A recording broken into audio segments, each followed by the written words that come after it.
Welcome again to Time Out for Marriage. We read in Genesis that a man leaves his father and mother and cleaves to his wife, and the two become one flesh. We leave and become one flesh in a relationship that we now share exclusively with our spouse. Yet, we don't leave the homes in which we were raised, as we bring them with us into this new and wondrous relationship of marriage. A wise person once told me that typically a man learns what it means to be a man, husband, and father from his father. And similarly, a woman learns what it means to be a woman, wife, and mother from her mother.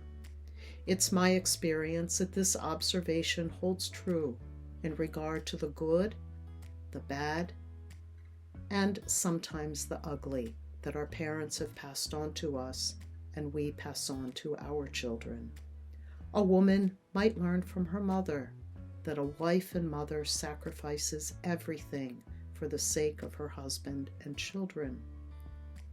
We all know that sacrificial love is a hallmark of God's love for us and the love that we are called to have for others, and as such, it is good and holy. However, did we learn to offer sacrificial love joyfully and with gladness, or with bitterness and resentment? If we're raised in a home where the spirit of sacrifice was joyful, we will likely offer ourselves with joy.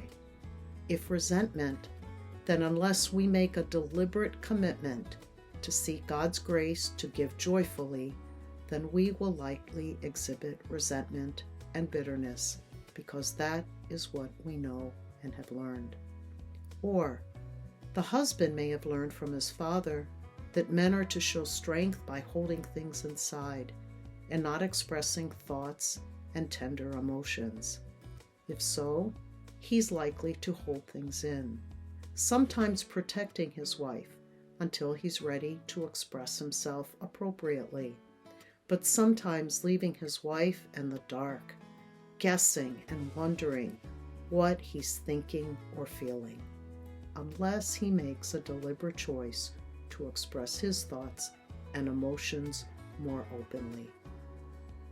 I found that one of the most productive sessions in premarital preparation involves the man and woman having a deliberate discussion about what they cherish most about their parents' marriage and want to emulate, and what about their parents' marriage they want to do differently, and then by extension, what they desire to do similarly and differently regarding family life.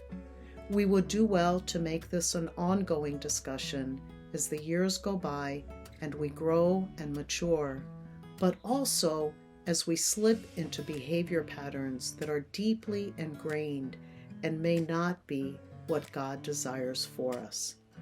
After 42 years of marriage and 40 years of motherhood, I still carry and reflect many of the ways my mother taught me, the good, but also some of the not so good, which I'm still working at changing by the grace of God, growing self-awareness, and the choices I make.